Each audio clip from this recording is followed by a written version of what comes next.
Hi, everyone. My name is Marco Hernandez, and welcome to the Marco podcast. This is the second episode to the podcast where I bring in folks to discuss anything video game related. This is a very special episode and one I've been looking forward to for a while now. The topic of this episode being the journey of the young video game developer. And I have an amazing cast of young video game devs to speak on the matter. And in some ways, this episode is not a sequel to a recent article of mine, but more of an expansion pack, a DLC, if you will. And that being the story about the first cohort of game designers graduating from Duke University. And sure enough, one of these guests is a current student at Duke University's Masters in Game Design program. And so, to a certain aspect I covered in this article is the fact that there have been high counts of industry-wide layoffs, and some still occurring today, such as the recent mass layoffs at Xbox affecting over 3,000 people. So with the news like that, I wanted to explore what does that mean for young video game devs, aspiring video game devs, especially those of the minority, and discuss their journey confronting the industry where it stands today. So without further ado, I'll move on. I will move on to introductions, beginning with the student from Duke University. Omar, if you want to go ahead. Hi guys, my name is Omar Masri. As mentioned before, I am a master's student in game design, development, and innovation at Duke University. My background has been computer science before, and then I decided to make kind of a change and pursue something I've always wanted to do, which is game design. And here I am. So thank you for this opportunity, and I'm excited to be here. Ella, you want to go next? Sure. Hello, my name is Ella. I'm a game developer, recent game dev grad. What else should I say? I'm currently pursuing content creation in the game dev space. I would consider myself to be a generalist. I do a lot of different things. Like if you think of like the solo indie dev, that's kind of me. But yeah. And then Nayeon. Hi everyone. I'm Nayeon Heo. I am also a recent graduate and I'm currently working as the site logistics intern at King's Eye Entertainment, doing office management and game design. I go by she, her pronoun. I am Korean, American, but I was born in Korea. And I studied film and game development in college, and I was an ESA scholar for year 2026 or year 2025-26. Awesome. And then something I also wanted to make known is just the different universities everyone's from. So I know, Omar, you're from Duke University. Ella, can you tell me what university you graduated from again? Yeah, I graduated from Seneca. It's technically like a polytechnic. So it's Seneca Polytechnic in Toronto, Canada. Nice. I'm from Canada. Nayeon, and then can you tell me what university you graduated from? I'm from Texas, and I went to the University of Texas at Austin. Awesome. That's great to hear. And then so when it comes to video game development, I wanted to give a general understanding what that consists of. So video game at its core is translating conceptual ideas and turning that into an interactive experience, where the user explores the game's story, mechanics, gameplay loops, and systems. So speaking more on the conceptual idea, this part of game development is rather maybe more important than most because this is where a game is understood as an art form, where writers and creators brainstorm what the game will be, what story it will follow, and what the world it will be made out of. And sure, a game can be made for entertainment, but it can also be made to used to convey a message, a theme, a story. Just like film and other forms of media, these games are created for the audience to learn, take away an idea, or explore something they're not familiar with. So it takes a lot of time and nuance to make a game, especially an impactful one. And if anything, this is very important for game development because we have reached the point where games can look really realistic with high fidelity and systems and controls that are very smooth and feel good to play. So this is like conceptual part of the game development that is ideal to, making the game the best it could be. And so when it comes to actual areas of development, will you would want to begin on what the foundation would look like. So, understanding what the engine or software you want to use, whether that be notable engine softwares used in the industry like Unreal Engine or Unity, or maybe raw coding the game itself using programming language like JavaScript or C++. And then there goes the art and music. That's another very important facet to the game where the creativity is visually and audibly created. Digital art consists of the artist using softwares like Procreate, GIMP, or Sprite for more pixelated art.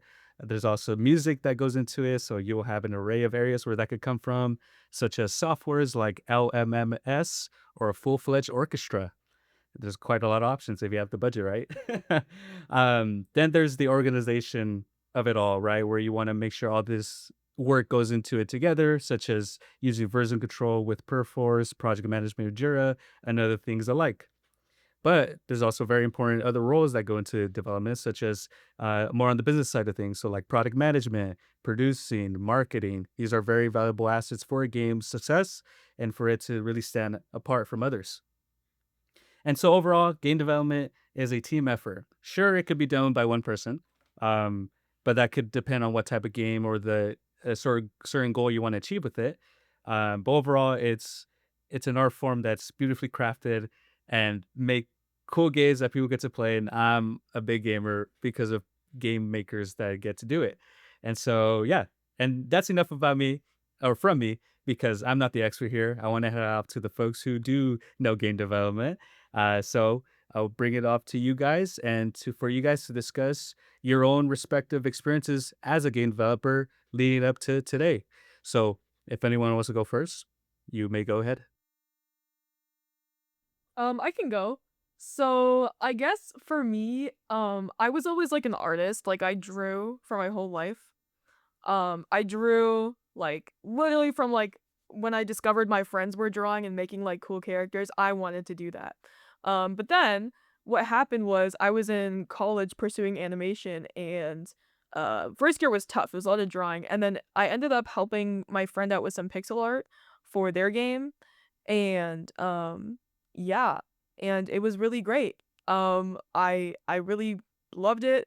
I got to see my art being interacted with on the screen, and it was very cool. I think I'm answering the question, right? Am I? I feel like I'm straying far. It's good. Okay, just making Yeah, sure. yeah, you're Okay, good. You're good. anyways. Yeah, you can So, start from the beginning leading up to today. Anything you want okay, to say. yes, perfect. So, yeah, in terms of projects, and like stuff that I worked on, so I did that game, and then like ever since then, maybe just small projects. I had like my big capstone game. I do a lot of game jams, which are like short competitions where you make a game in a very short period of time. My favorite engine is Godot. My I was called a Godot Glazer once by someone, and I wear that title with pride now. And yeah, in terms of what I'm making now, I feel like I'm kind of in a bit of a lull. There's this like phenomenon with like game jams, I feel like, especially for a lot of developers, where you want to do them and like you plan to do them, and then like you maybe work on the project for like a couple hours, and then you don't finish. But sometimes I'm on a hot streak and sometimes I'm not. So that's kind of where I'm at right now. Oh, I should probably say, and now I'm working at a game studio doing game marketing. So I'm not in the industry doing production because that's a whole other conversation right now on where that's at. But yeah. I can go next. Video games honestly have been there my whole life. I don't remember when I wasn't playing games. I was like introduced to it by my older brother. I remember I was like really afraid of playing like their PS2 Batman games. There was like they had the like the poison guy that like give you hallucinations, the Scarecrow. Oh, a I Scarecrow? was Yeah, so yeah. afraid of that as a kid, so I'd make my brother play it so I could figure out what the story is. This is like, YouTube is still new, all that kind of stuff. And then I finally got into like the Xbox era, and I was playing Call of Duty. I remember playing Call of Duty or Battlefield on the TV in the living room, and I remember this till this day. This is like what kind of got me into having to kind of question games and like ethics and morality. Like my background is Palestinian. I'm Palestinian born and raised. Um, and my mom walked into the living room and she goes and she looks at me and she goes, "You can read what's on the billboards." And I go, "Yeah, it's Arabic." And she goes, "So you understand this is them attacking us?" And I go, "Oh." never clicked with me. So it was kind of the thing where it's like now, I'm playing with my buddies down the street, from school and high school, and I went up to them and I was like, "Do you guys realize this is like Iraq or Afghanistan or whatever?" And they're like, "Yeah, you didn't notice?" And I was like, "No, it never clicked to me that these are," and so that kind of like uh spiraled into like, oh, I started to notice like the themes of games, that the games are trying to tell a story. And so that was kind of something that stuck with me. I like games that tell a story and use environment art. The irony, it coming from like a game like Call of Duty that is like, you know, the, looking down at kind of my background, but it is what it is. I was a lot younger and I'm a lot more mature now. And then I decided to pursue my undergrad in the U.S. I did computer science, obviously kind of like, oh, I wanted to do games, but I didn't know what the entry point is. And so I went down the computer science route, thinking that I would like just pick up coding so easily and like make all the games that I'm gonna make, which is not true. If you ever get a computer science degree, it is not the case. You end up kind of learning theory more than you do implementation. And so, coming off of the AI boom, post COVID kind of market, everything was like data science, data, LLMs, all that kind of stuff. And so that was my career path after I graduate. And then I kind of got into like my STEM extension. As an international student, you get like 3 years as a STEM student to work in the US. And I kind of got near to the end and I was like, you know what, this market kind of sucks. If I'm gonna struggle, if I'm gonna be struggling looking for a job, might as well struggle into something I've always wanted to do. So similar to Ellie here, I did game jams. I opened up YouTube on one monitor. One, I bought another monitor finally, and then I opened YouTube. I opened YouTube on one monitor, and I opened Unreal Engine on the other, and I just started just like implementing, and thankfully my background in computer science really helped that. But not sponsored by Epic, unfortunately, not yet. But I love Unreal. I use Unreal. I love C++, and that's kind of my story into game development and how I got here today. Popcorn Nayeon. I guess I'll start when I was like in elementary school. When I was really young, like that was back when I was in Korea. I My elementary school had like a shared policy where like I guess between parents they agreed to not give like cell phones or like a limited internet access to the students to protect them. So obviously I was very limited like on my use. Like I could not really play video games or really be on the internet. So I started to make my own games on like a notebook. Like I made rulets, I made characters, like I gave I guess my customers, my classmates, I gave them like items, like characters and their like own little room that they can decorate, and like they had their own currency. And I realized like in college that that actually was game design and I really enjoyed it.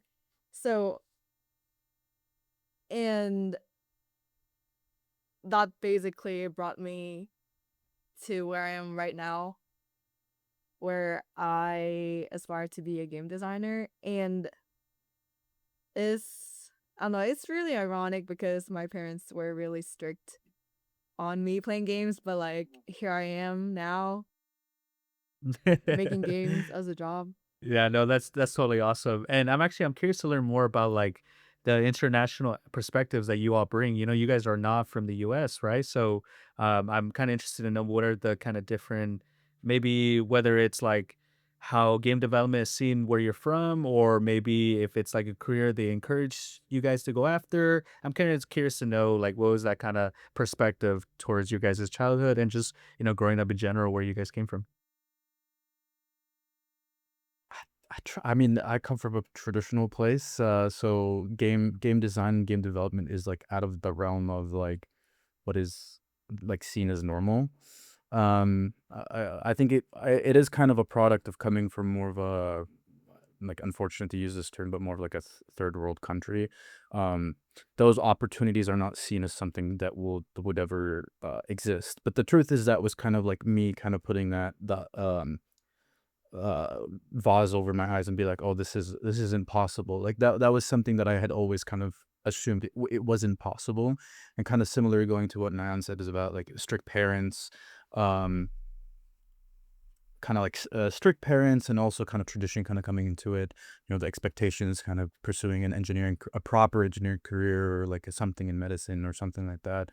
um but as I'm kind of dabbling into the engineering and then also game design, kind of the Middle East is more of a contract basis. I find people are work kind of more on the freelance side because there aren't those big kind of giant tech companies to kind of adopt individuals. So there is the need to kind of go into Western industries while being kind of back home.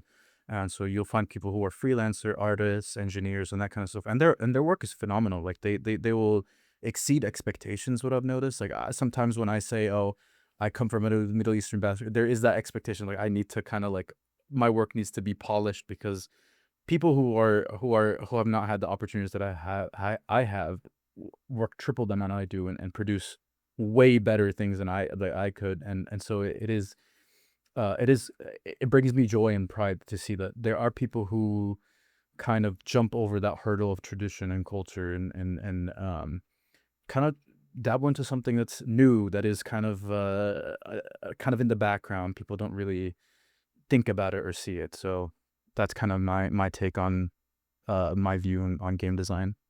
That's really interesting. Yeah. I mean, for me, like especially where I'm from in like the greater Toronto area, like art and animation is like when you tell someone like, "Oh, I'm in animation school." They're like, "Wait, you do animation?" And then parents are like, "How are you going to make money?" So that's usually how that conversation goes. I guess like in Canada like it is pretty accepted, but I think um the conversation has kind of shifted in the last couple years.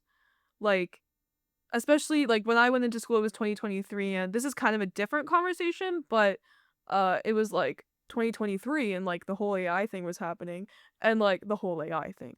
And like they're telling us, guys, don't worry, industry is just on a you're walking into your first animation class, industry's on a downturn. Industry's just on a down. Don't worry, it'll come back up. It's still on a downturn. But anyways, um I will say my own experience with like the kind of pushback was my like dad, for example. He's from Macedonia, so like pretty traditional, but like not really, because like he moved here when he was like 16. But like his main thing was like, because he did engineering, he wanted me to do architecture, and I just said no. But I think people really are like impressed with game dev, but I think job market's just rough right now. So when you say that like you're like the industry's rough, like I think everyone's feeling it in that way, which is like we'll get into it, but I think in terms of like the sentiment here, like it's in the animation student world, like it used to be like we'd tell people, like us grads, we'd tell people, yeah, you should go into it if you really want to, and now it's becoming like, I don't know, man, maybe you should go be like an electrician or something. Yeah. Nayon, like what did your parents say like when you got your job, if you don't mind me asking? I mean, actually, during COVID, I guess that was my life turning point, because I was in like high school. I was like going through, I guess, the high school era, I guess. But during high school, I actually wanted to be a dancer, like as my job. And of course, my parents like were an Asian family. Like they were like, it doesn't have to be a job, you can do it as a hobby. But I was pretty insistent, and after that, when I told them I want to actually work in game development, they were actually very happy, because before that I wanted to be a dancer. But I guess one pushback I currently feel as someone um getting their first step into the industry is because my parents were very strict. When I was young, I didn't have access to any consoles, and console games were like something of like a whole different world to me. And I grew up playing mostly PC and mobile games. And console games is like still like a very big market in the game industry, but I definitely feel the need to like I guess make up for the time that I didn't have access to them because it is really like a big part of the industry. And then I'm curious to know too, based off of your guys' experiences, what's something that you guys have worked on up to this point that you're like most proud of? You know, like whether it could be a student project, right, or maybe just an art piece you made. I'm kind of curious to know what's something you've made and you're like, I did that, you know, and you just feel so great about. I guess I can go. Yeah. My last year of college, I did this research/internship project at my school where we had to make an educational history game um with like a small team, and we made our game is called Love, Healing, and Other Crimes. It's about witch hunt in um South America in 1600s. But basically we made that game, and after that semester I was able to showcase it at um one of my school events, and we had two playtesters who played our game from start to finish, and it took them 1 hour to play through all of it, and it just made me like so happy that people like enjoyed playing my humble game. It's a little nerve-wracking when people are playtesting, isn't it? You're kind of watching Yes, and Oh you my I'm and you're gosh. like I made this and I don't want to show it, and it's very like like you're like Or if you like get a bug. yeah. you try to And fix you it have to like sit on there site, like right there. Like it's yeah, already like Oh, I don't can worry, that see usually It doesn't doesn't happen. really- Oh, actually, I've never seen that before. yeah, you have to sit behind them and Um, justify that's not supposed to happen. I'm so sorry.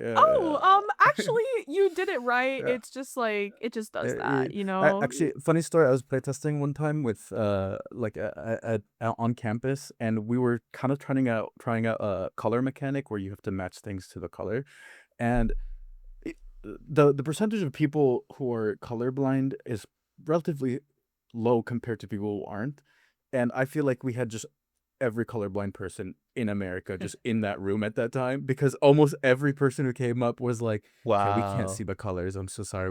We can't play test for you. And it was like such a realization. Like yeah, we had put like accessibility, not necessarily like on the back burner, but we knew we eventually had to like accommodate for that. But we didn't realize how early we needed to start thinking about it, because we literally could not play this that day. Every other game was getting played except us. And so we were like, oh wow. So we were like taking like a good amount. Like to be fair, it was a small event. It was like we had to take like about like 10 people to the side and be like, this is what our game is, and this is the narrative. And so we were doing more of like a paper kind of prototype rather than like an actual kind of like playtest. So that playtest thing is like a whole thing. It almost sounds like they kind of like plotted against you, like, oh, they specifically picked out They people who were did. colorblind. They Hey, go did. play that game.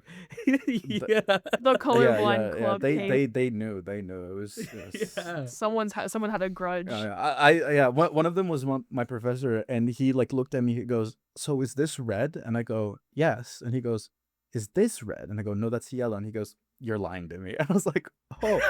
And I had like this is the thing is I had like made a note the night before to like make things the shapes distinct, because I knew he was gonna play this that day, and it completely like fell in my mind. And so the night before I just pushed and like I built, and I like went in so proud to show off my work. And he sat down, and the moment he sat down, I was like, oh my god, I forgot to make the shapes. And so he spent the whole time having to be like walk through the mechanics because I forgot to make shapes and colors distinct. So that's a side tangent about things that you have to think about when you make games. Is there's a lot of people who will try, and a lot of people who will play, and a lot of people that have different disabilities and accessibility needs. So that's for the other young No, developers. definitely. Yeah. Yeah, and I'm curious to know too, based off that, like, what are some like big challenges that you guys all have faced? Like, I'm assuming maybe that was probably one of them where you Yeah. realized like, oh crap, I didn't think NEA accessibility was like, something that should be utterly important up front. But, maybe some other experiences based off your guys' experiences. What are some other, big challenges you faced throughout this journey? I imagine with like, code, because I'm not familiar with any of this stuff, Yeah. right? If you throw me into the same shoes you guys did, oh yeah, no, sorry guys, I'm not gonna be able to do anything. So I'm just kind of curious to know what's like the challenge you guys face as people who are involved in this career path in wanting to, improve on it and make something that's an art form and very craftful. I'm just kind of curious. I think there's like no good way to like prepare for it. I feel like Ellie, you had something too. Oh, Please go ahead. Go what? ahead. Oh, sure. Go Okay, ahead. was it my expression? Yeah, Oh my please goodness. go ahead. You're good at reading Yeah. people. I mean, no, I was so down to just listen. No, I was gonna talk about like planning. That's a big thing, especially like for a solo project, because if you are on a team, let's say of like 4 or 5, like there's more pressure to have deadlines and to hold each other accountable, because certain things in the pipeline like are lined up to each other where like you can be blocked by like people not doing or like not having something done. When it's a solo project, like you're like only employee in that sense is like yourself and you're managing them. And that could be kind of a problem. Like I think scope management is like a big one, and planning a project properly from start to finish. Like I was planning my capstone game project myself and like doing everything myself for it, and that was like my last year of school. And it was fun. I mean, but like a lot of it was, oh, if things don't get done, doesn't super matter because it's just me. But you know, that's kind of I would say, just to summarize, would be like scope and planning are like a big thing that you learn early on, especially in school, because like you'll have an assignment to make a game in like 3 weeks, and like you need to figure out how you're gonna get it from start to finish. Because more often than not, if you leave it to the last minute, then you'll spend like a few hours prototyping something that maybe you're not the most proud of, I would say. So that's just like a technical one, Mhm. I guess. Mhm.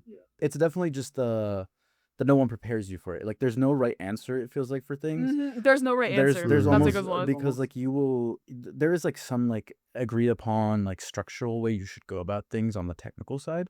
But like once you kind of sit down and start making things, it's like if you figure it out, good for you. Like I've heard stories of like companies like Valve where there'll be like blocks of code of someone going like, this took me 50 hours, do not touch it, I don't know how it works. And so it's like it's kind of like that sometimes. It's like I have comments in my capstone project that say, I made this, please do not touch it. And I'll even like, because Unreal releases like blueprints, so I'll sometimes just go into C++ because I know my artist won't touch C++ and just like do it there because I don't want it to break. I do respect them trying to like implement and work in there, but like sometimes you just need something to keep working constantly. So You just like don't touch red tape. it will break everything. Red tape. And the reason is there's no right answer, because like you'll sit with an engineer, a vet for like 20 years, and they'll be like, this seems right, like it works, so like I don't see the problem.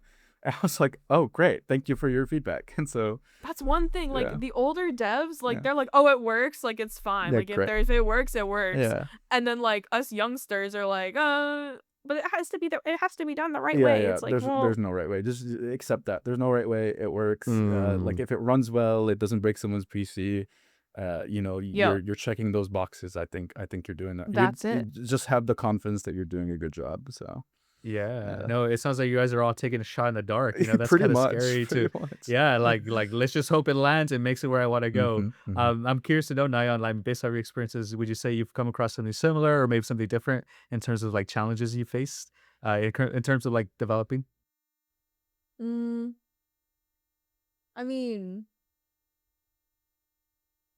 I definitely have a similar experience that Omar said. Like my capstone project we were doing it in Unreal, and we were using C++ and blueprints, and our audio. Wait, Naya, I'm so sorry to interrupt you. Just for people who don't know, could you explain what blueprints are? Yes, blueprints is, I guess it's like another way to script and kind of code stuff in Unreal Engine, but you don't have to write any code because you use like a node-based, more visual kind of scripting. So you don't have to know how to code. You just have to understand like the logic and the steps, like what you need to make this logic and to make the function that you want to make, if that makes sense. Yeah. But basically it's a way to code stuff without knowing how to code. But I'd say that's a good way to Yeah, describe it. it's a good way to describe it. but yeah, basically we were like making our game in Unreal, and we were doing version control, and our sound designer, like, her stuff kept getting overwritten, and we could not figure out why, and it was just so challenging, and we all felt like so bad for her because like it just kept happening. And yeah, I guess that was like the challenge I faced. And also from a designer perspective, I think it's really important, I guess, to communicate with your team during that like planning phase, because like there is 100% gonna be conflicts between your teammates, but it's definitely challenging to, I guess, find the best solution, especially when it feels like everyone has great ideas, but Mhm. it's because like you're not gonna go anywhere if you can't, I guess, just pick one and go. And I feel like Yeah. that was something pretty challenging. And I'm interested to know the differences now that you spoke of it, like being in a team, but also just being on your own. What with Ella, because you are a solo dev, right? Have you also worked in teams before Yeah, mainly in game development? on game jam projects. Like it would be like max team of like, I'm not even kidding, like 8 or 9 of us on like a Oh, project for 2 days. I see. Yeah. And then Naya and Omar, have you both worked on games on your own? Okay, okay. How would you say the differences are between those experiences, right? I know it was sort of mentioned where like as a team, right, it's hard to come down to a single solution, right? Because everybody has great ideas. But then as a single person, right, it's just on your own. You're just it's just up to you, right? You are your own employee, you are your own boss. But I'm curious to know, I guess, what's the kind of differences? Maybe what are if you're making this certain type of game, would you rather be a team or would you rather go solo? Or like I'm just kind of curious to know that perspective. If I can speak on this, I will say like I've been on amazing teams and I've been on like maybe not so great teams. And I would define that as like a great team is usually a game jam team where everyone has voluntarily signed up to do this. It's really fun. I would say the best part about it is you don't have to do everything. Like it's pretty simple. The reason why we work on teams is because we can distribute like the work. You can get someone who's really good at art to do the art. You can get someone who's really good at music to do the music. You can get like amazing like programmers and coders who like really know what they're doing. Or like even people who like do game design and stuff, like the level design. And that can be really fun, especially when you're all involved and you're all passionate. Because at the end of the day, you're all just trying to make the best thing possible. Where teams get hard is when there's a lack of accountability. Like I've been, especially, it's always like the school projects, like the random school projects.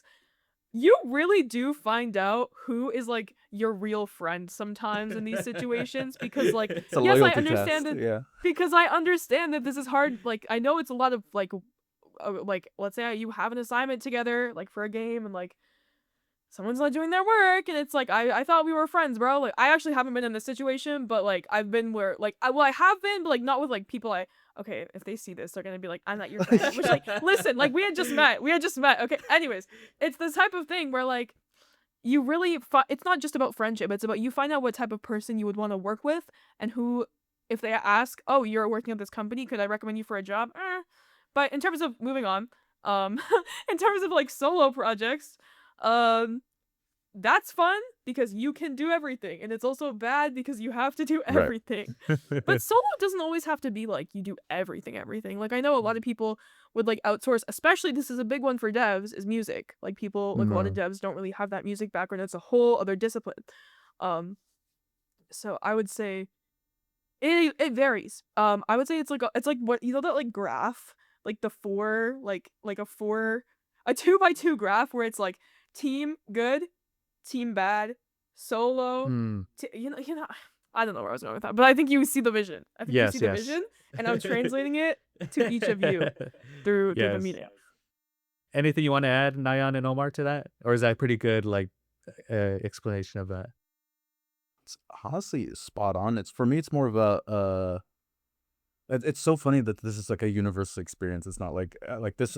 It's for like this is exactly how it goes with me. I don't have a I think like if I start a solo project, it's not about like, oh, I want to do it myself. Like if I have someone I trust, I would definitely bring them on.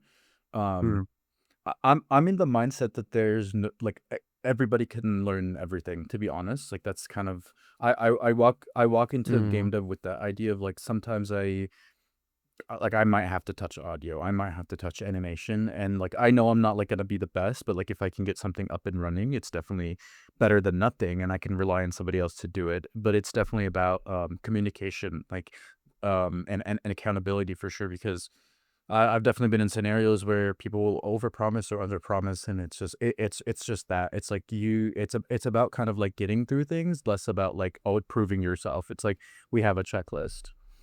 Mm-hmm. Yeah. Uh-huh. I really like that note about like as a game dev, like trying everything. Like I agree with that mindset, and that you kind of have to. Like it's something about like like let's say you're an animator, let's say you're like a background artist. Like being a game dev, you literally touch like so many disciplines. So I found that really interesting, and I feel that way too. Mhm. And do you have anything to add, Nayan? If not, no worries. We can go to the I next do section. have to add one thing, which is like I think when you're doing solo dev, like it's great because you can do whatever you want, like whatever you want to do, like you're gonna do it, like who's gonna say no?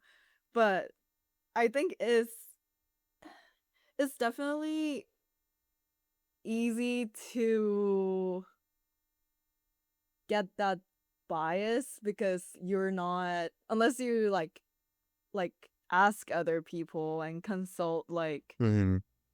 your mentors or something about the idea.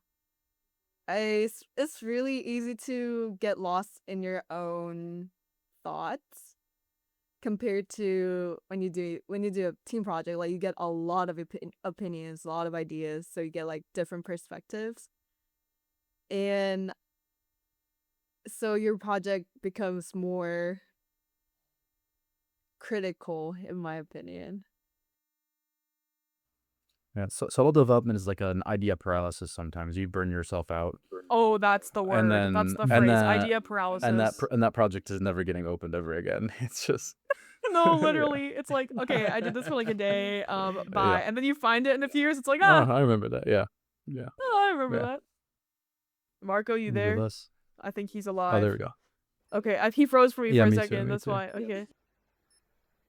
For a I sec. think Yeah, you're I think you're good. good I now. think you're You're good good. now. You're Yeah. back. You're back. Okay. Okay. All right, we're so bad, guys. Sorry. Nice. I'm so sorry. Okay. I hope I didn't miss nothing too crucial there at the end, but we'll go to the next session, which is kind of talking about like what games do you guys want to make? I mean, knowing that you guys have this experience now, I'm sure there's like whatever kind of genre you want to go after, whether that be RPG, FPS, MMO, what kind of like size game, right? AAA, indie, I'm kind of curious to know what is you want to achieve now that you have the skills or, you're learning or have the skills. Um, Even though I kind of don't have an answer, I kind of Mhm. do because I know in my head what my dream game is, like what my dream project is.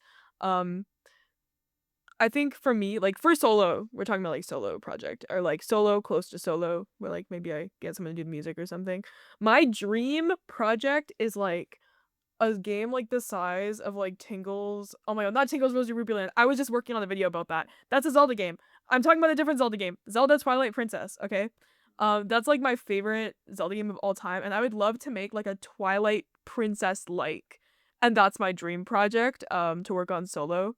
Um, yeah, I guess in terms of like the game sphere, because obviously I do like content creation, so I'm also interested in doing like projects around that where I make something that's more oriented towards like a content idea that's like maybe standalone. That's maybe not like a game project that's gonna take me like a few years. I'm very interested in like, I don't know if you've ever seen this creator Doug, but he did these like really cool coding challenges, or not coding challenges, but he would code something. Like for example, Twitch chat. If I say this word in the game in like GTA 5, then like he gets like a star, and then like Oh, the cops keep going after him. So if he says like, I don't know, like crime, or if he says something, and like chat keeps trying to get him to say the word. So like not just game dev, but using my like making games, but like using my skills for kind of like creative stuff like that. I'm really interested in. But yeah. um, it's I think similar here as like I have an answer, but I don't have an answer. I'm honestly a sucker for tragic stories. I like it's a very like glass half empty kind of thing. I'd like it's just I like things that touch the heart, like in any capacity, and so usually they are kind of on the most tragic side. But to me, it's not about the genre. Like right now, part of my capstone for Duke is I am working on like a narrative based puzzle platformer, like a cozy based puzzle platform, and the goal is to kind of bring elements and themes of like family, but also kind of like touch on heavier themes that everybody can relate to. So it doesn't have to be in the realm of like that main character has to like die. But I definitely like Red Dead Redemption or something like that. But I like those kind of worlds. I like the worlds of like The Witcher, Skyrim, Red Dead. They feel immersive, big, responsive. Like I love Elden Ring, but I have like a qualm with post-apocalyptic worlds. Like I like walking into a town and feeling like it's alive. And so sometimes I think Elden Ring does it the best, where it's like it makes sense for it to be post-apocalyptic, but now there's like this wave of like games that are trying to encapsulate that dark fantasy theme, and it's just if they feel barren to me. So I feel like the world needs to be kind of responsive and immersive. So it's a weird balance of like I want to tell a really meaningful story, but I really like the elements of like action RPGs and but then I mentioned this before the call, but I love stuff like Split Fiction and It Takes Two, which are like, they have that kind of action element to it, but it is a heartfelt story. So I think that's kind of Yeah. like the good balance of having cool mechanics, interactive mechanics, wacky environments, but then the end, it's like telling something like really, really meaningful. Like A Way Out is one that comes to mind. It's like it's goofy throughout, and then like the ending, it's just like it had me in awe. I was like from like the controller feedback to like how they did like this like the splitting the screen down the middle, and then like the dynamic between the two characters, it felt like meaningful all the way till the end, and that's something I just really appreciate in game development. So I hope to do something like that one day. Mm-hmm. What about you, Nayeon? For me, I love playing multiplayer games, but like personally, my dream project would be single player, more narrative focused action RPG probably. But Let's go. I just really like my one of the favorite characteristics of video games for me is ability to like give players agency and giving them ability to make their like own choices in the story, and I guess making them feel like they are part of the story and they're really in that world. So my dream project would be, doesn't have to be action RPG with good story, but like just something that could achieve that goal of making players feel like they own the story. If I could add to that, actually, when I was applying to Duke, I had to write kind of like a sort of like a critical analysis essay, and I went ham. I love Skyrim. I love Skyrim so much, and I think it does like player agency for a game that was released in I think 2011. I think it does player agency pretty well.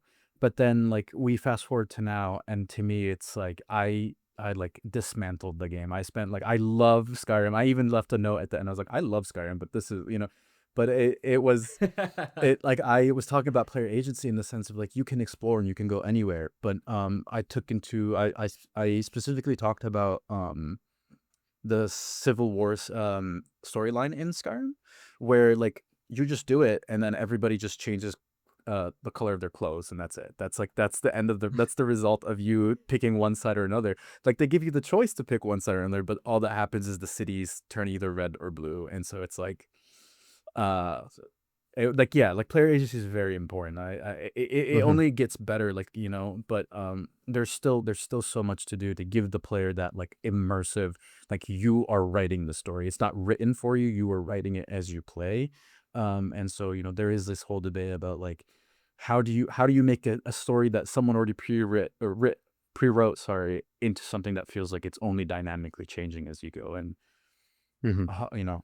maybe our generation of game devs figure out, but it's very cool that she brought it up, and I hope so. Mhm.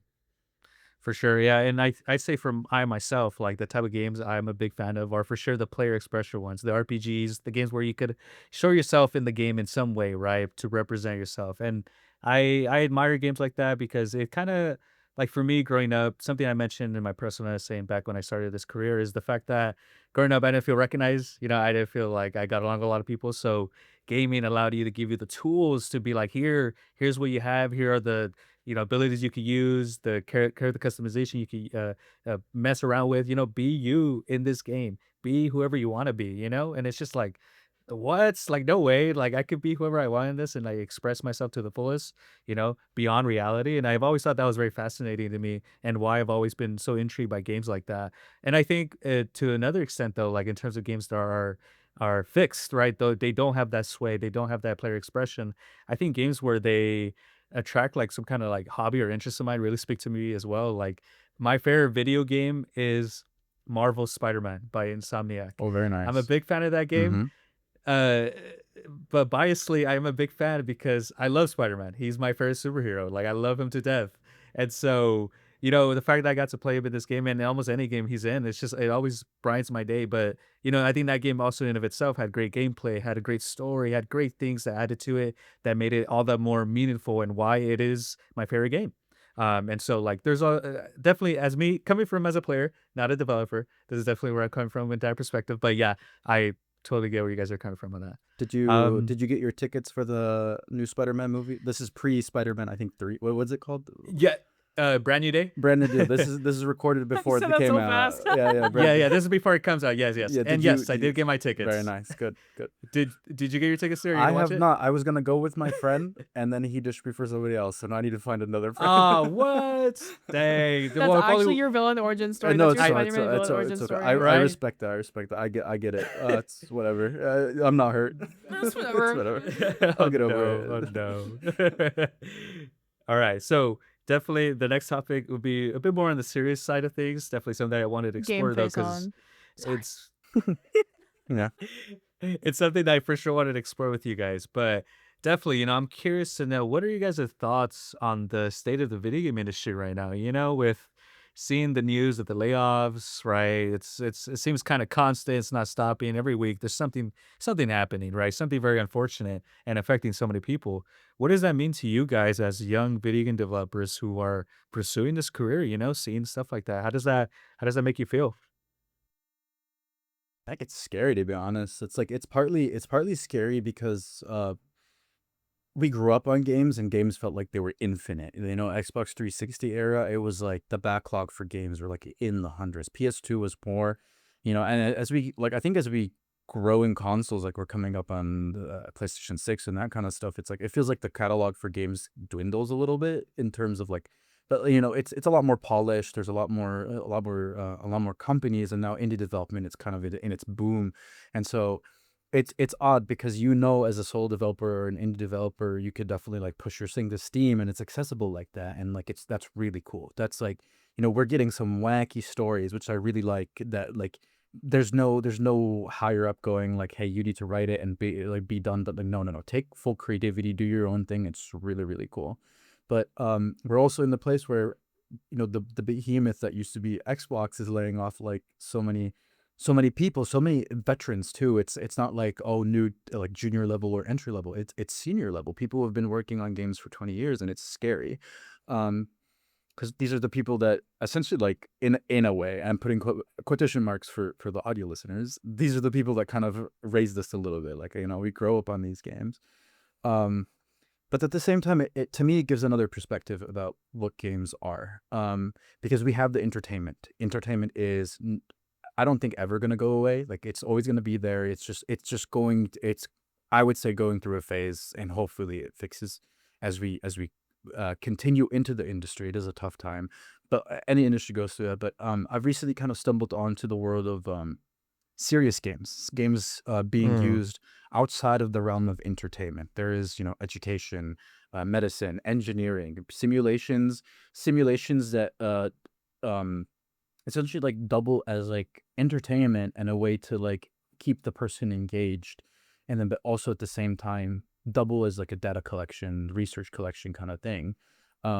And obviously, like, I'm saying this kind of being in school right now, so I do kind of get to see it as it's going on and work on it as and this perspective would have never came if I didn't go back to do my master's. Like, I didn't know what serious games was, and the example I give people is like, Duolingo is a serious game. Like, it is an educational game. You have streaks, you have, like, levels, you have leaderboards. I think I've never used Duolingo, but that's what I'm told. That's what but, like, that is a game. That is, like, essentially a way to get into the gamification of things. And so there is more to games than just, like, oh, I'm gonna make the next, God of War or something. There is different entry points that people should consider and get their hands on, because experience is experience. And you can always kind of do your thing on the side and enjoy it for what it is, and then hopefully that one day flourishes into where you want to go.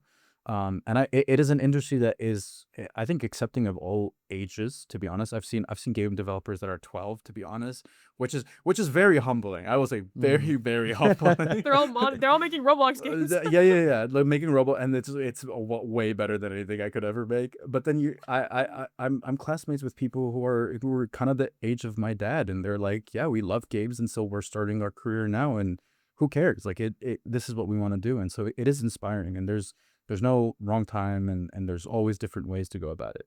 That's my tangent. So No, I resonate with, like, basically everything you just said. I just realized, Marco, you and Yes. Omar are matching, Yeah. and me and Nayeon are matching. I just wanted to put that out there. Oh, yeah. I just wanted to put that out and, there. and we all What look the great. heck? And we all look great. Yeah, we're all amazing people. Oh my gosh. Okay, who's dyeing their hair pink? Anyways, okay. So I really resonate with basically everything, like, Omar was talking about. Yeah, so, like, just to touch on how I feel as a grad, like, like, in Canada, like, our student loans are not as bad as your guys, but it still is like, dang. Like, we really went to school, spent all this money, and now we're graduating, and now no one's hiring. But to touch on, like, the point about games are not just, like, work at Epic Games, work at, like, all these big studios. There is so much opportunity with the skills that you learn in school. So, like, for anyone watching that might be, like, worried about where they're gonna go if, like, these big studios aren't hiring, well, first of all, make your own thing. Do an Right. indie game. Like, and, like, there's more to that in terms of, like, marketing and social media, which is huge, and you need to be on that. But I think there's also huge potential to work in serious kind of stuff. Like, I'm actually my game studio is basically making, like, a borderline serious game. So I really resonate with that point as well. Is that a game doesn't necessarily have to be, like, Zelda or, like, Right. Mario. Mhm. I mean, think of the big ones. But, like, it can also be like, okay, let's do, like, an architectural visualization for this architecture firm, because I can 3D model. Let's do medical illustration. Let's say you're, like, an artist. That's, like, the artist field though. So there's a lot more, like, work with the skills that you learn. Like, I think you can also learn a skill to package with it. So, like, let's say you're, like, a game developer, but you're like really good at coding. Then maybe you can get more into, like, the web development side of it. Like, everyone needs a website these days, right? So, like, I think, like, as much as, like, to get back to it where, like, yes, the industry is, like, really rough. Like, I watched Compulsion Games, one of Xbox Game Studios. They made this game called South of Midnight. I watched them in person win 7 awards at the award show. They swept. They absolutely swept. And they got, like, canned by Xbox. I'm not sure what the situation with them is now. I believe they're, like, gonna pursue stuff independently, which is great. But it's very uncertain. And, like, I think if you're, like, I don't think people going to school for it should be, like, discouraged where they feel like they shouldn't pursue it, because if you love it, you can absolutely do it and you'll make it work. And at the same time, don't be afraid to, like, capitalize on your skills, Mm-hmm. because 3D modeling, animation, design, like, these are, and gamification is, like, a huge thing right now. Like, people want, like, like, kind of, no, this isn't NDA, so I think I can talk about it, but, like, I interviewed for a place where basically they're gamifying their training at work, Mm-hmm. and they're making a game so that they can help train their, like, thousands and thousands of staff. Because training, like, you ever did training at a job before? Boring. Oh my gosh, it's so boring. Yeah. And you don't retain any of it. No. The only, but, like, but if it's, let's say it's something really important, like, they probably want you to pay attention to it. That's where, like, gamification, all this stuff comes in. So I think usually the conversation is just things are bad, things are bad, things are bad. But I'm glad that we're kind of talking about, like, you can actually leverage your skills in other Right. ways. So don't be afraid to, like, use the whole buffalo. That's what they say. Yeah. Use every part of the buffalo. Yeah. You are the buffalo. I am the buffalo. Yeah. Nice. But yeah. Anything you want to add, Nayeon? I agree with what Ella said. Like, it is, like, the industry's not, like, at its best place now, and it is really discouraging, like, looking at the news and just seeing, like, 1,000 people got laid off, and it's honestly kind of crazy as a new grad trying to break into the industry, just seeing what I have to compete with, like, but, like, everyone I've talked to in the industry, like, their advice to me was just, like, just keep, like, trying, and trying doesn't have to necessarily be, like, the form of, like, working at a AAA studio. Like, you can have another job and still build your portfolio, make your own thing on the side. And even though the industry is not, like, it's not easy to break into the industry right now, I think I feel like it's never really going to be, I guess, an easy thing, although it could be relatively easier and harder at times, because entertainment, like, who doesn't want to work in entertainment? Like, 1000%. like 1000%. everyone loves, Yeah. like, movies, games, animations, and it's honestly a privilege to be able to work on something you, like, genuinely enjoy. Yeah, I totally feel that. Like, yeah, I mean, it's a hard industry to break into, but, like, that's not something that, like, even when things are fine, like, even when things are good, like, my professors, like, they would still struggle to get jobs, they told me back in the day. So, like, are we gonna, like, sit around and, like, feel bad about it, or are we gonna leverage our skills in the meantime? And if it's really what we want to do, then go after it. Because, like, if you want to work at, like, CD Projekt Red and, like, work on the next Cyberpunk, like, it's like, who said this? I think Omar, you might have said this earlier. Like, why not struggle for something Yeah. that, like, you care about? Because you can fail at something you don't want to do. I heard that once, and that, like, changed my brain chemistry. Like, fail at something you want to do, because then at least you try. Yeah. Yeah. No, definitely. I think I remember when Nayeon and I, because we met at GameSpeed Summit, which was an event in LA. There was a lot of industry folks, a lot of panels discussing about various parts of the industry. One of the panels we attended was the how to find like the future of game dev talent, right? How does that look like for the future? And yeah, a lot of them now more than ever said that people are entering the industry through non-traditional ways, right? It's a lot of just like people who are on the side just doing this stuff, whenever they can, whether it's like their contract work or they're just doing a self project they're working on. It's overall a much different landscape now entering this field, and even managing the layoffs, right? Because maybe to an extent, it could have been how things were traditionally, right? The management that held it to that point, right? Maybe that system just doesn't work anymore, and why developers now are going towards more contract work going towards more indie development work, so definitely things have changed and things will continue to change as we're trying to navigate through this way. And thank you all for sharing your perspective on that. I mean, I myself, as a journalist too, trying to enter this industry while stuff like this is happening, it's pretty unfortunate. This is a industry I care about, and why I wanted to bring you guys on to discuss you guys' journeys, because it's important to not only know the people that are in it now, but the people who are going to be there in the future, us who are going to fill those spots, be the next generation of game developers, be the next people leading this industry. It's good important for us to even get our perspective now going towards that direction. And Ella, actually, I'm kind of curious to learn more about your perspective on this, because I believe you had made a post where you, or I don't know if it was a post or you just kind of went off the side and weren't publishing any more like video game dev stream content or anything like that, but you came back around and wanted to focus on it Yeah. again. Can you tell me more about like why you left and you decided to come back? Well, this is more of like a content creation type thing where Mm, but I can touch on like it's two part. Um One was like when you do content, like a lot of the times, like you're told to start in like a category, and it was only natural for me to make it about game development. I mean, it's what I've been pursuing for the past few years. And then after school ended, it's like that kind of decision paralysis where I finished my big project. It went okay. And that sounded so sad. It went okay. And then I graduated, and I didn't know what to do.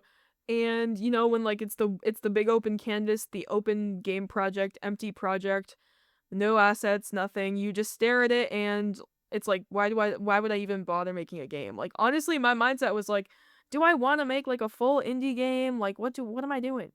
You know? I really didn't know what I wanted to do.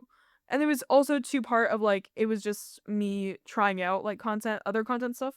But I think like I made a post, like an announcement saying I'm coming back to it because um I wanted to not give up on it, mm, because it's more of like a belief thing where I think like quitting things too fast is like, or like not sticking with the same thing past the point of like, because there's like being bored of it for a little bit because you don't know what to do, and then there's like just completely losing attachment to it. I think I was the first one. Like I was just like mm, I didn't know what to do. I think that's a Mm-hmm. big problem that a lot of new grads have, where like you could graduate and like I think they say like statistically your odds of pursuing the field that you study for go down month after month, month to month, because if you're not engaging with your field, then it's like what's the odds that you're going to like keep pursuing it to try and like get into a job.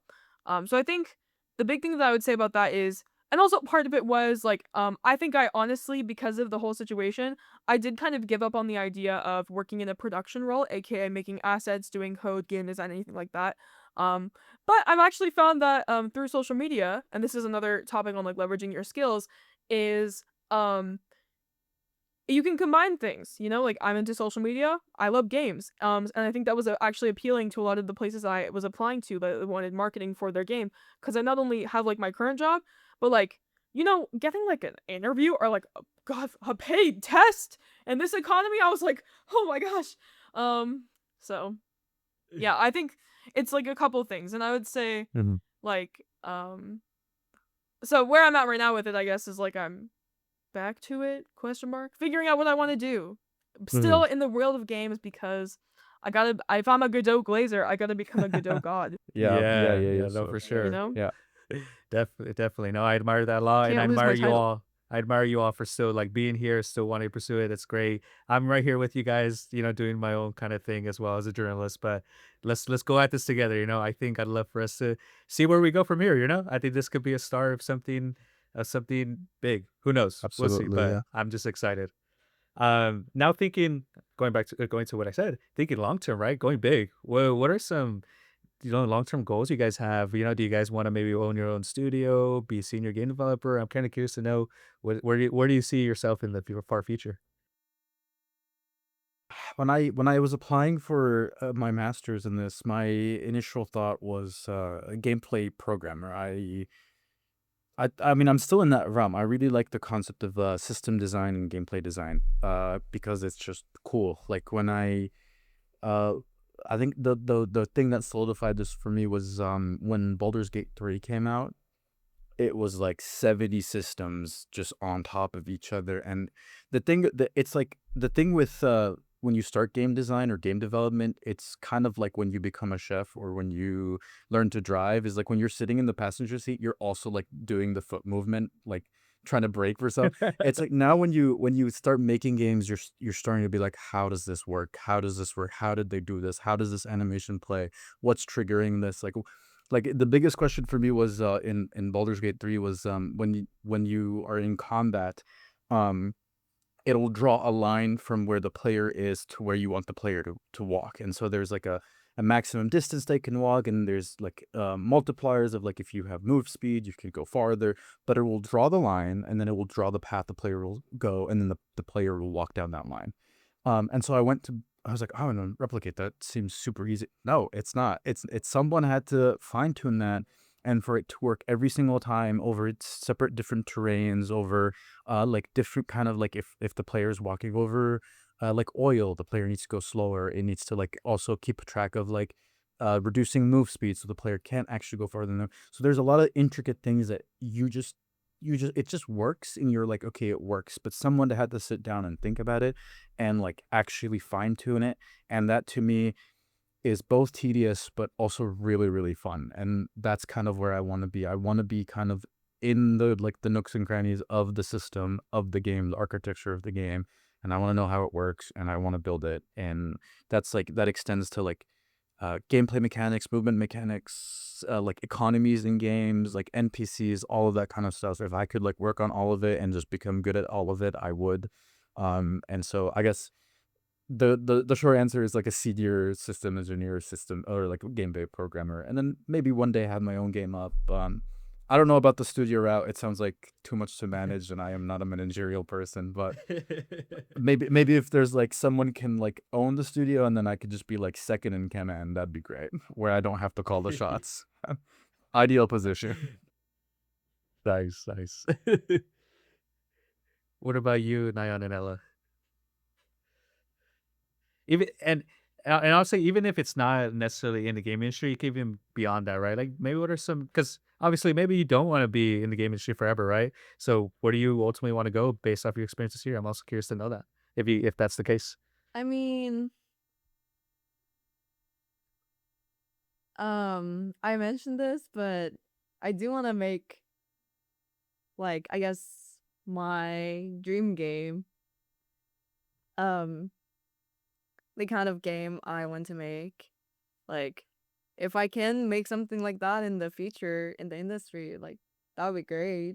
And also, this is, I guess, not directly related to like making games, but I would love to like help other women and minority in the game industry, because that is like my personal goal in the industry, because like I've gotten so much help from people who care about um pulling up like young um like women game developers and people who are not the majority in the industry. And I really want to like see more women, like more people of color in the industry. And also going back to what I mentioned, like having that agency in the games,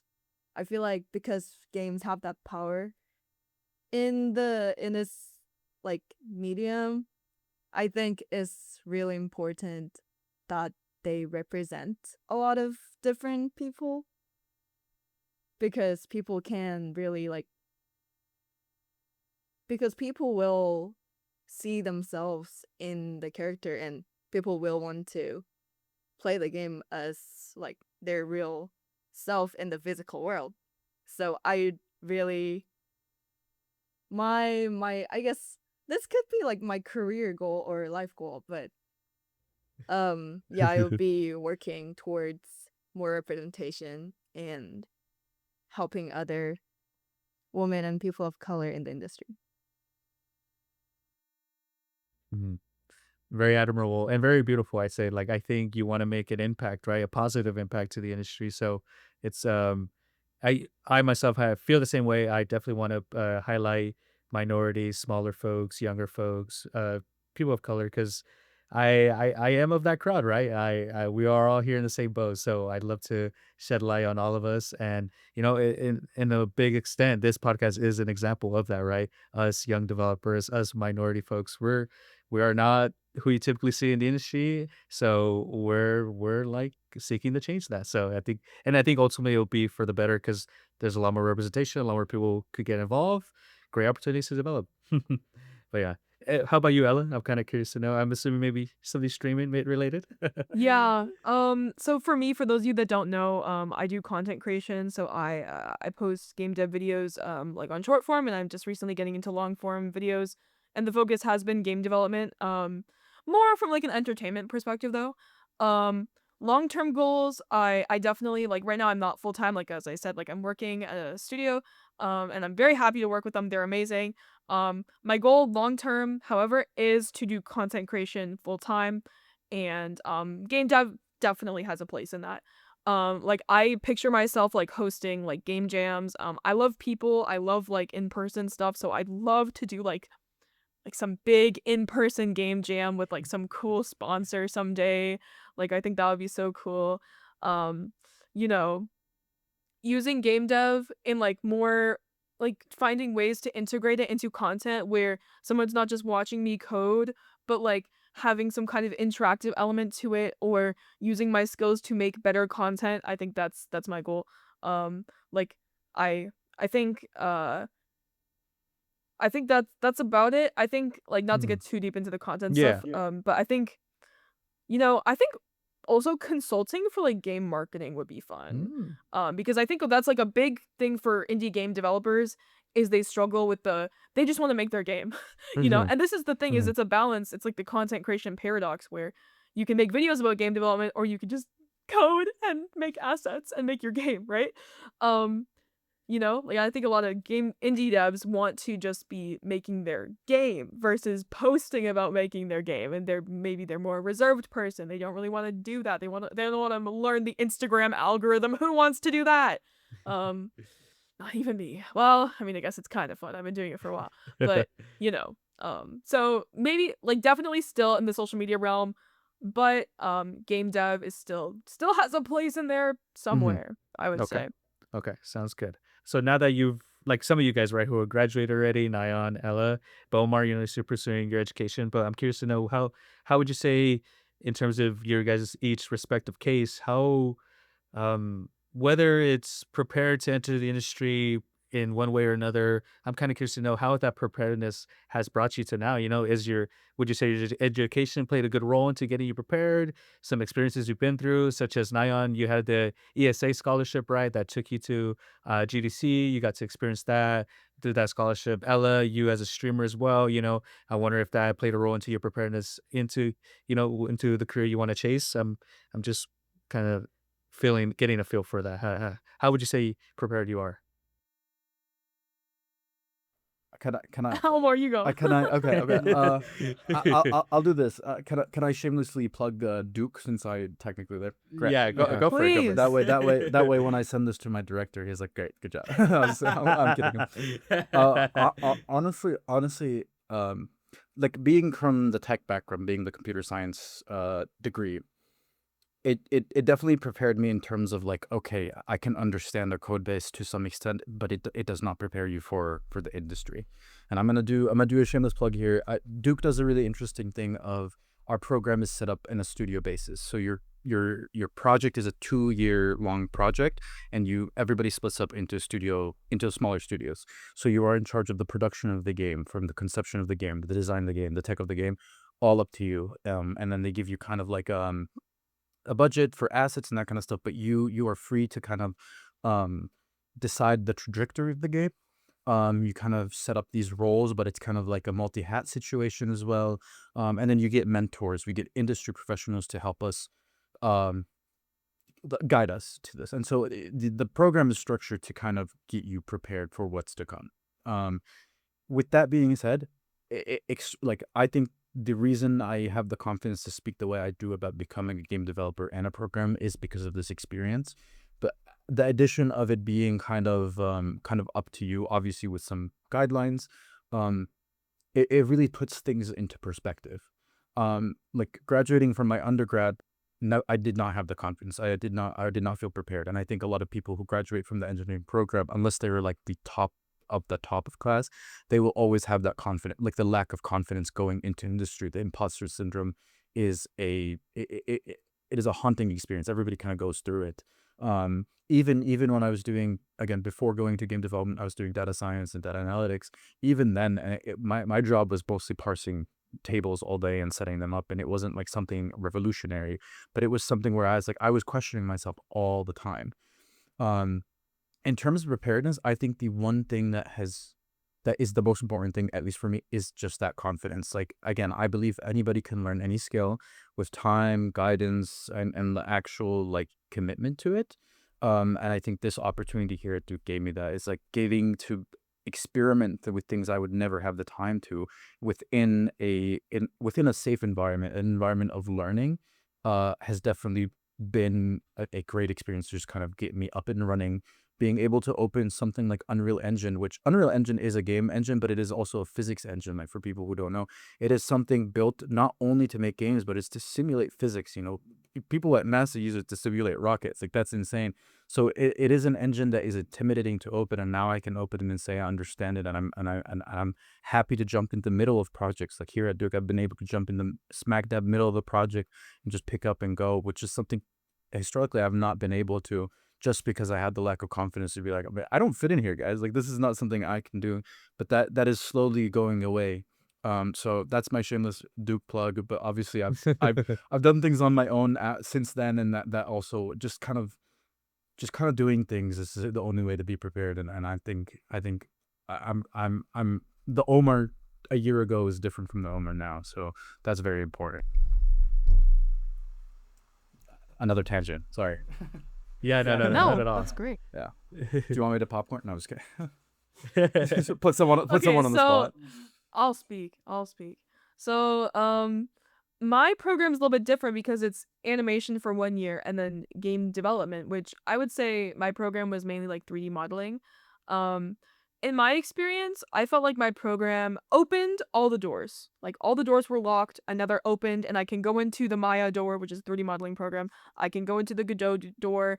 I can maybe like peek in the Substance Painter door and then like close it because like I don't want to go in there. And then like I was opened my eyes to like a ton of tools, and it was a really good overview. And I think even our professors, like one of my professors art directed like Assassin's Creed Unity, like he's a beast in the industry, and like he would say like, you guys come out of this program like very well rounded, and that's very good.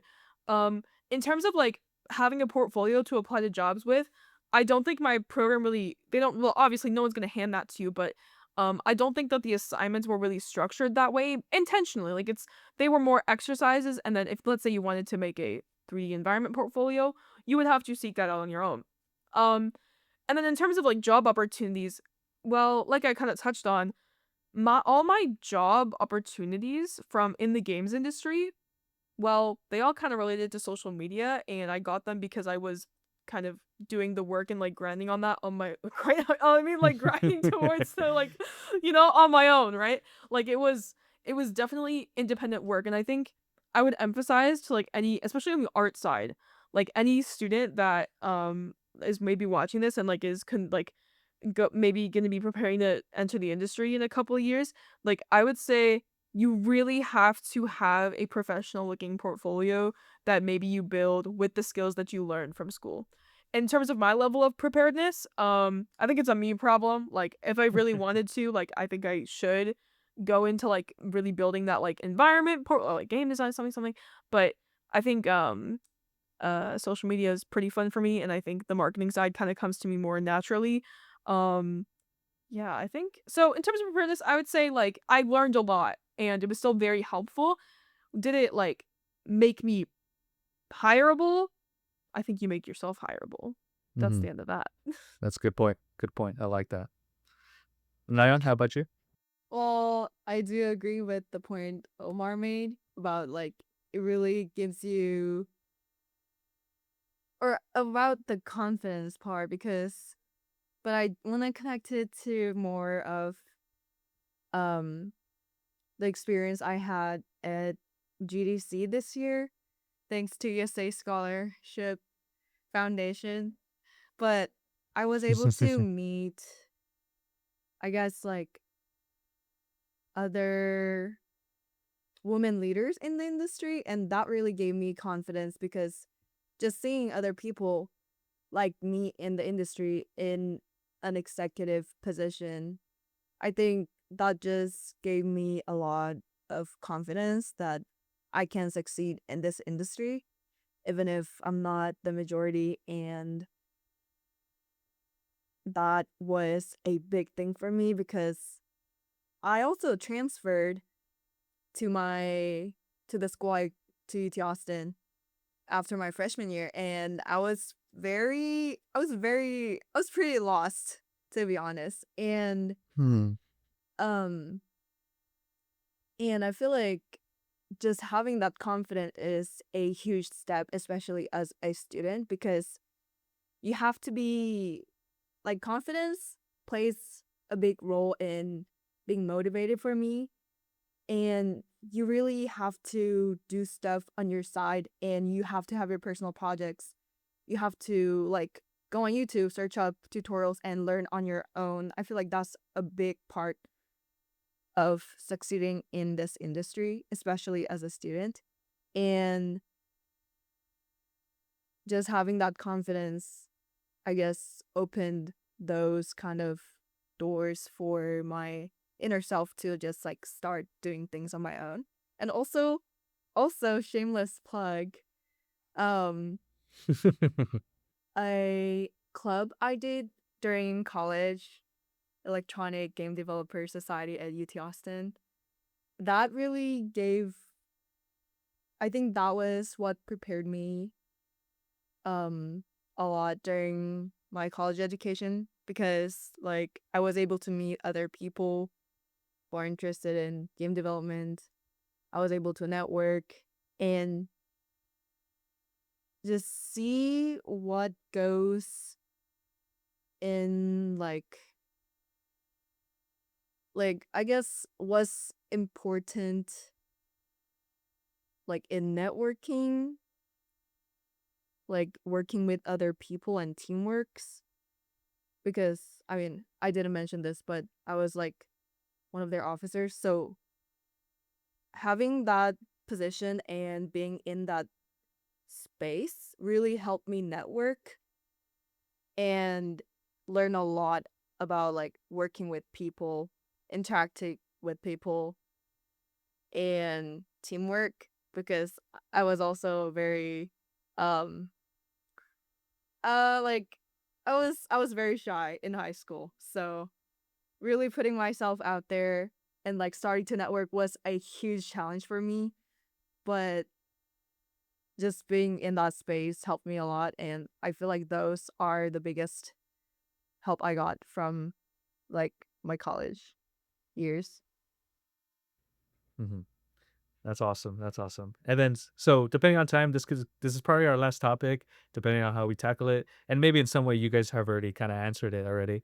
But what are some recommendations you could give to someone who is interested in game development, right? Based off your guys' experiences, what are some advice you could hand off to them? Where to start? Whether it's doing that, going into game jams, what would you say to them to help them out? I guess I would say if you are more on the solo dev side, I'll take that angle, is you should really like maybe watch a couple tutorials, look up Brackeys if you don't know who that is. You should look up Brackeys.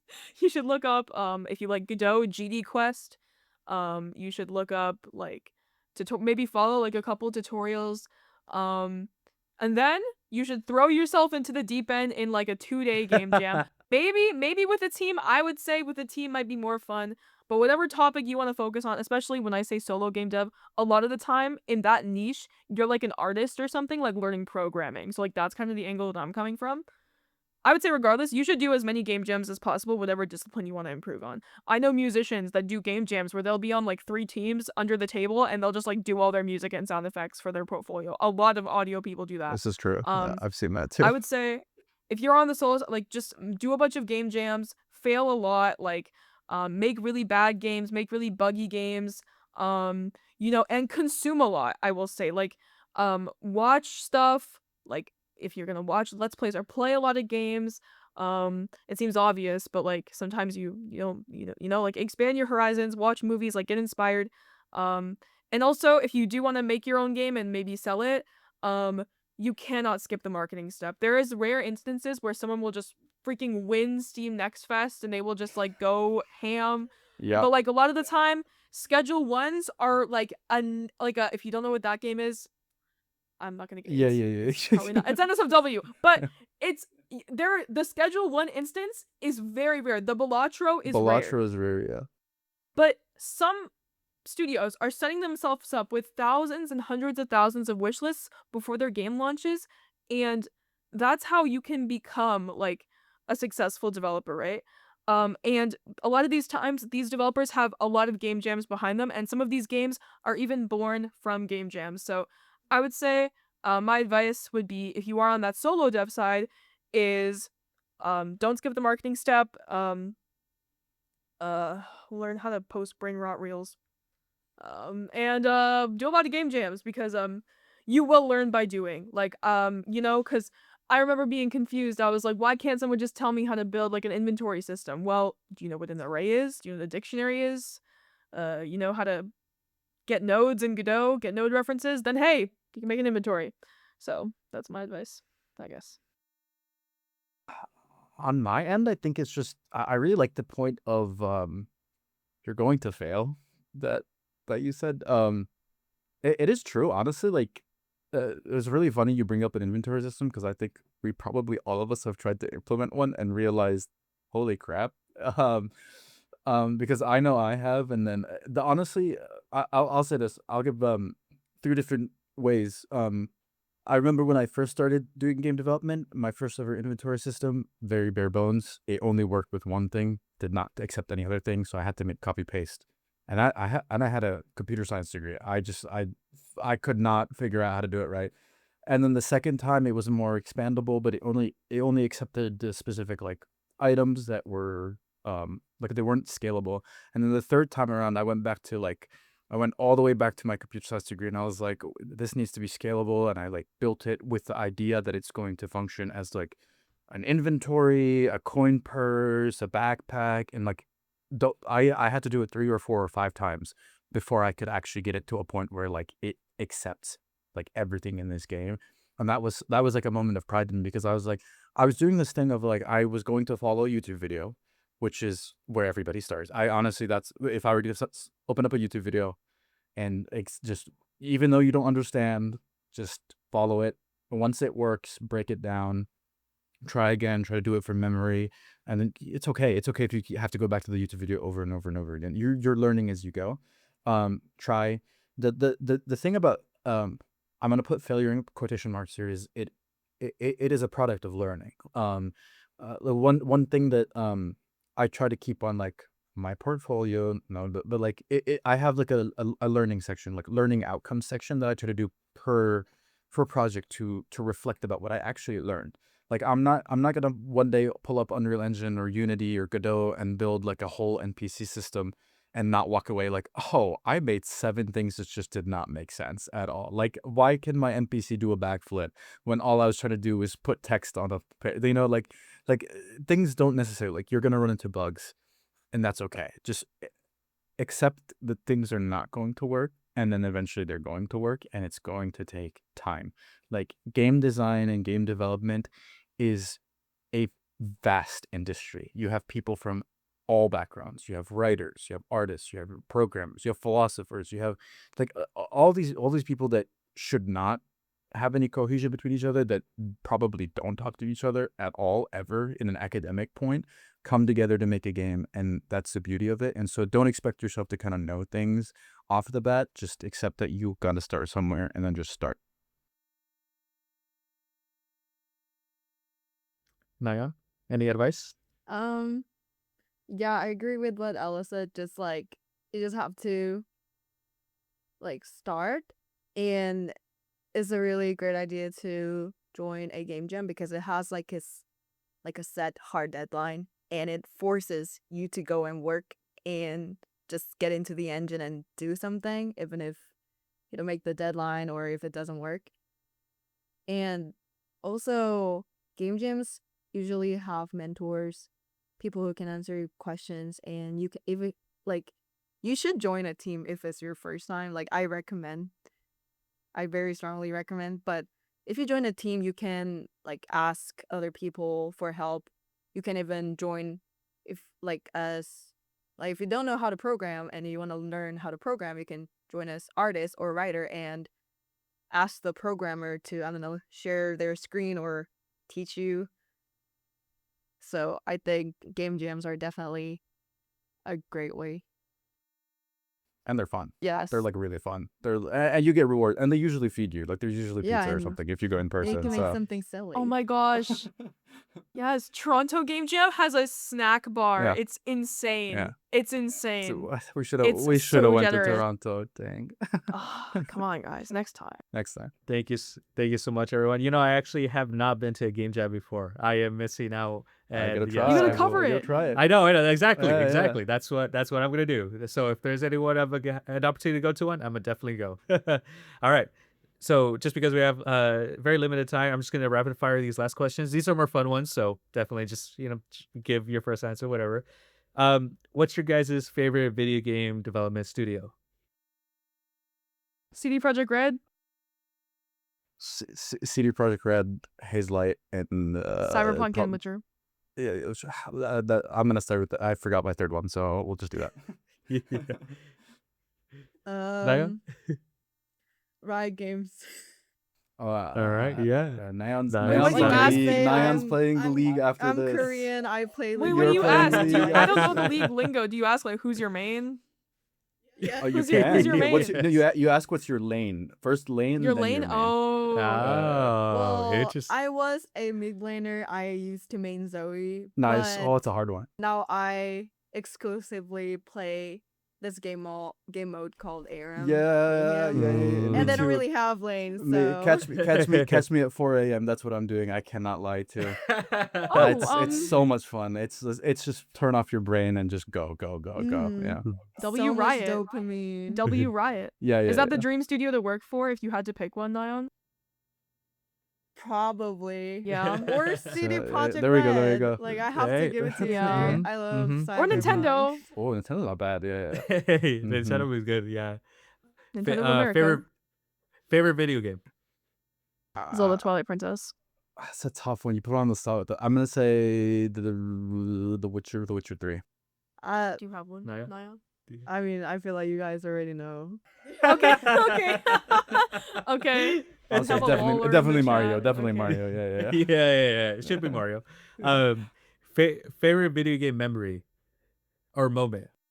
Oh. Fighting with my sister because we she was mad at me because we would like use tutorials to beat Twilight Princess, and then she got stuck in the water temple on the boss, and I beat it, and then I beat the whole game, and I didn't tell her.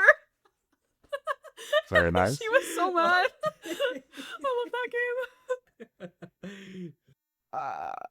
I think I played Minecraft for so long and I never beat it. And then when I beat it, there's an end credit that I didn't know about. I had Minecraft for like 7 years at that point, and I sat through. It's a 20-minute poem, and I sat through it and I read it, and it's great. And I will say I did a game jam and I made my last level a 20-minute pathway, and I just narrated the final poem. Wow. And I made everybody in that game jam walk down that lane. I cannot lie. And they were like, "So what happens what happens?" And I was like, "You just beat the game when you get to the end." And so like Minecraft did it. 15 minutes before that is like a bunch of mechanics, like picking up things and like selling things and like chopping down a tree and like solving puzzles. And then just 20 minutes after that, it's just walking, and then the poem, me saying the poem into a phone mic too, so you could hear the background. It's great. It's a game jam. I had no more time. So What about you, Nayeon? Um, during quarantine, during COVID, I played this game called Sky Children of Light, and it's a like MMO, but it's like healing. There's no battle, no like fighting or anything, but there's like in the last level of that game, there's this shortcut you can take that requires like a lot of practice and like specific skill that you have to use. And they like nerfed it. It's easier to do now, but like it was really hard back then. And I just like my favorite memories like just practicing that skill there with my friend like on a weekday until 4 a.m. That There you sounds go. awesome. I will say our capstone that I'm working on is actually inspired by Sky, like the art style and feel. So, well, I'll share. I'll be like, once we have it up on Steam, everybody gets a product key, free free capstone project for everybody. Nice. If it's good, if it's bad, you won't hear from me. I'm gonna try to do a part 2 with Omar. He's gonna be like, Yeah, no, yeah, yeah. Don't bring me No, back no, on. no, no, no, no, dude, I'm Don't talk. ashamed, I'm We don't ashamed, talk about that. Cut the cameras. Cut the cameras. Yeah. For sure. All right. I guess for me, I could throw my answers. I already said my Yeah, favorite video please. game, which is Marvel Spider-Man. I think I don't know if I have a specific studio, but I'm a big fan of Hideo Kojima games. So definitely a big fan of his work. I follow him along the way. It's he does amazing stuff. In terms of video game memory, I have many. I don't know where to begin, but I guess it's the moment I realized I'm a gamer is when I was playing, and I've said this before, but I was playing Marvel vs. Capcom, the first one on the PS1, and dude, like the thundering music when the game came in crashing, there all the characters are popping up, and then moving to the character select screen, and then I saw like who I got to choose. It was just like, dude, this game is so freaking cool, and I just like I could gush about that game forever. I love the music. It's everything about that game is awesome. So yeah, big fan. Good choice. All Good right. choice. Okay, now we'll move to closing statements. So if you guys want to share anything you want to say, like maybe where people could find your work, or just anything you want to say to end it off, I'll hand it off to you guys. I'll let Ella go first because I feel like you should plug.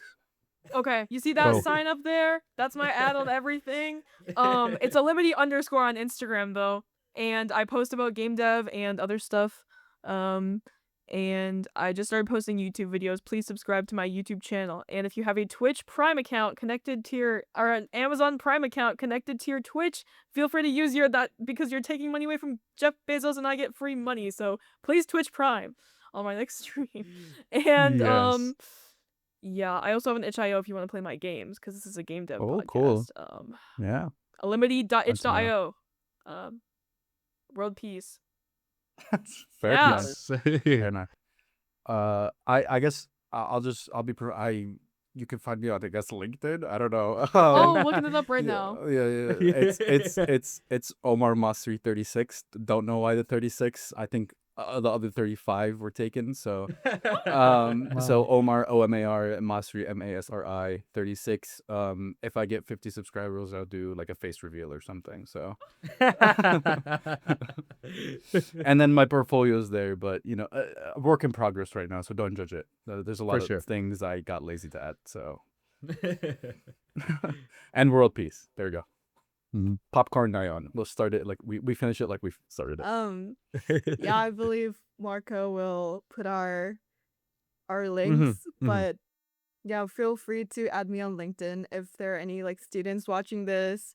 Just DM me, ask me questions if you have anything from this podcast, or I guess like going into the industry. I'll answer what I can. But yeah, and thank you so much for having us. I had so much fun meeting you guys and talking. That was really fun. No, thank you. Thank you very much, everyone. I really appreciate it. As they mentioned, those are their where you can find their work, but I'll definitely link everything to link in the description wherever this is posted, whether that's YouTube, Spotify, other music audio platforms. So yeah, this was the Minus Marco podcast. I hope you enjoyed the time. Woo. It was Woo! a great time. I really loved it. This is something I wanted to do, and definitely I could definitely see this being a part two. Maybe bring in other developers as well, bring in other perspectives. I think this is something I would love to continue doing with other people because everyone's story is unique, everyone's story and journey is different. I would love to highlight as many of them as I can, and so definitely, if you are interested, if you are a developer watching this, if you're interested, definitely reach out. I'd love to hear more about you, and we could get something going. So yeah, thank you so much, everyone. This is Midas Marco, Marco Hernandez or Marco, and you take care, and we'll all see you next time. Bye. Thank you.